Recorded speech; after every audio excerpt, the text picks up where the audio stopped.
A new wave of epidemics is raging in China. Recently, Liu Chu, the chief official of the Longgang Shenzhen Epidemic Prevention and Control Center and former director of the Centers for Disease Control and Prevention, passed away due to sickness. Officials did not disclose the exact cause. The paper on December 13th reported that the obituary provided by the Longgang Center for Disease Control and Prevention, Shenzhen, showed that Liu Chu had died due to illness in Longgang at 7:41 p.m. on December 9th at the age of 57. The article said during the epidemic period, Liu Chu acted as the leader of the professional steering group for disease prevention and took charge of the entire epidemic prevention work. After investigation, the Center for Disease Control and Prevention website was found to be inaccessible, and the Shenzhen Center for Disease Control and Prevention did not disclose the relevant information. The article did not give specific reasons. The news of Liu Chu's passing triggered a heated discussion among citizens. Vision Times quoted some as follows. What disease did he die of? He just all of a sudden had it? Is it death from COVID? Why did he suddenly die? Didn't he have symptoms at all? Recently, many CCP members have also died from the epidemic, such as Wang Ruoji, a former player of the Shenyang Jindu team who passed away on December 12th in China. He was only 37 years old. The cause of death is believed to be COVID with underlying diseases. Earlier this year, many officials from China's health ministry died. For example, on April 14th, the Health Committee of Hankou District, Shanghai, said committee member 55-year-old Jiang Wenxiang passed away on the afternoon of April 12th. The article did not mention the cause of Chiang's death. Moreover, in the early days of the outbreak, according to Hunan Daily, on January 21, 2020, Li Wenji was transferred to the COVID Prevention and Control Headquarters in Zhangjiajie to be responsible for reporting information about the pandemic. After learning that the city had one case, Li Wenji was afraid that he and his family would be infected, so he withdrew from the work and flew to Thailand with his family on January 30th to seek refuge. During this time, Li lied to his work unit that his mother was in close contact with the cases in Wuhan, so he isolated himself at home. After being repeatedly persuaded to return to the agency, Li Wenji returned to Zhangjiajie from Thailand by plane on the afternoon of February 9th and was fired immediately. His other issues are still under investigation.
Due to the increasing number of COVID-19 infections, the Beijing government postponed the Central Economic Work Conference. A French sinologist published an article on Tuesday, December 13th, pointing out that the speed of which the CCP's zero-COVID policy is changing is questionable. This seems to be the opposite of how the CCP had done things in the past. China's Central Economic Work Conference postponed due to COVID. Bloomberg reported that, according to people familiar with the matter, due to the sudden increase in the number of COVID-19 cases, the Beijing government decided to postpone the Central Economic Work Conference originally scheduled for last week. The Central Economic Work Conference is normally held for 3 days, and then a report is published, but the annual economic growth target will be officially announced at 2 meetings in March 2023. According to Bloomberg, Chinese authorities have not yet determined when the next meeting will be. What happened inside Zhongnanhai? French sinologist Jean-Philippe Beha published a column in Le Monde on December 13th arguing that after the large-scale street protests occurred in many parts of China and were suppressed, the zero-COVID policy of the Chinese regime quickly changed. So what happened inside the CCP?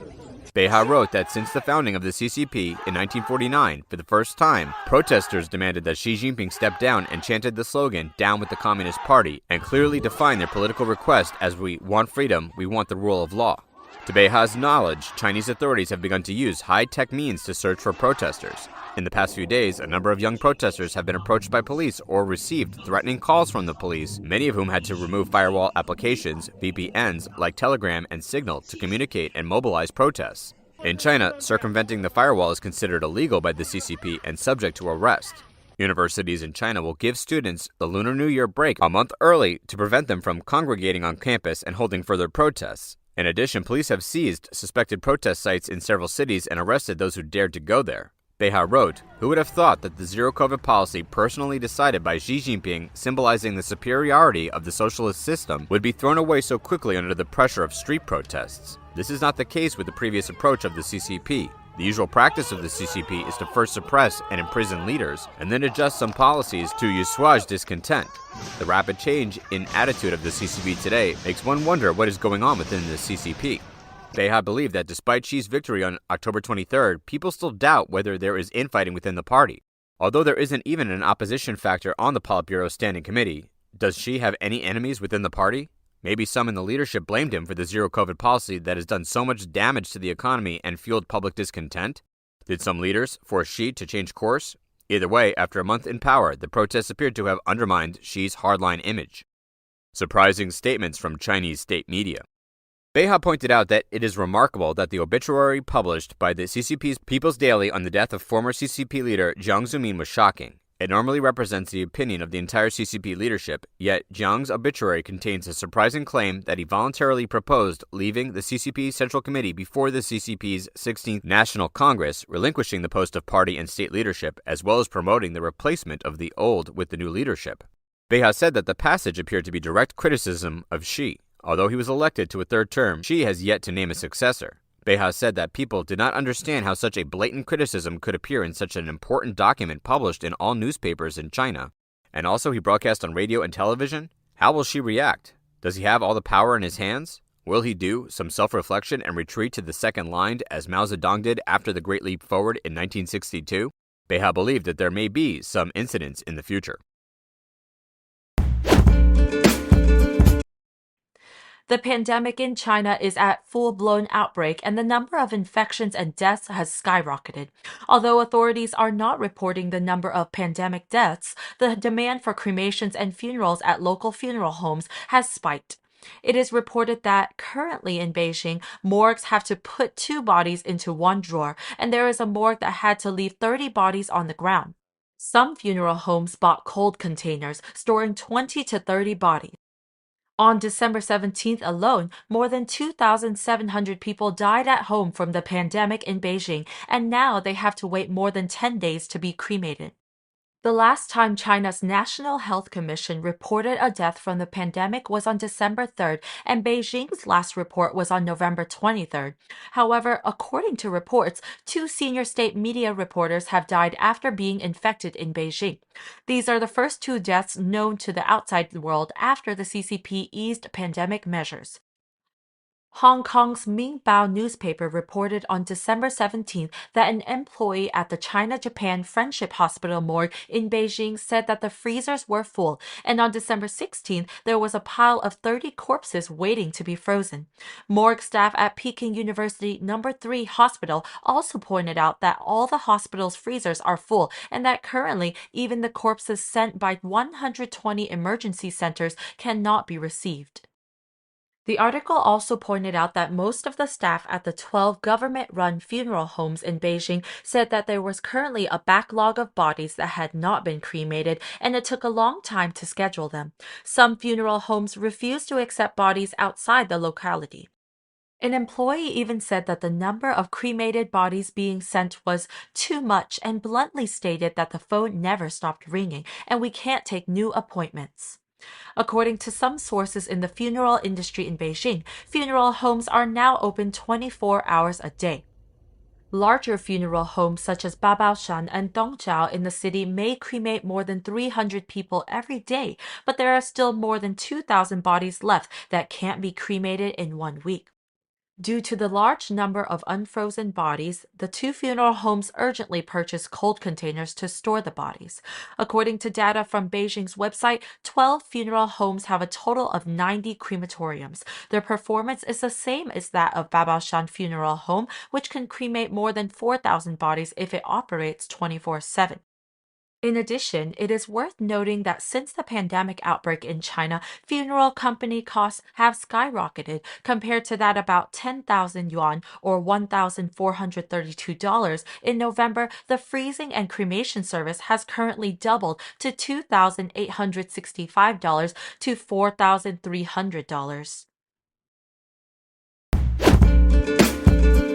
The United Russia Party's chairman, Dmitry Medvedev, is visiting Beijing at the invitation of the Communist Party of China. Chinese President Xi Jinping, also the General Secretary of the CPC Central Committee, greeted Medvedev at the Dianyutai State Guest House earlier today. The two sides exchanged views on the Ukraine crisis. Xi Jinping said China has always insisted on an objective and fair position over the conflict. He called for comprehensive and peaceful talks between Russia and Ukraine. He also hoped all sides can remain calm and rational to resolve security concerns peacefully. Medvedev said the conflict between Russia and Ukraine is complicated, but Russia is willing to engage in peace talks to resolve the current issues. Both leaders also discussed inter-party exchanges and bilateral ties. Xi Jinping said the institutionalized exchange between the CPC and the United Russia Party serves as a solid foundation for a steady and healthy China-Russia relationship. He added that China is willing to deepen its strategic partnership with Russia and hopes bilateral ties can contribute towards a just and more equitable global governance. Medvedev said the United Russia Party is willing to strengthen inter-party exchange with the Communist Party of China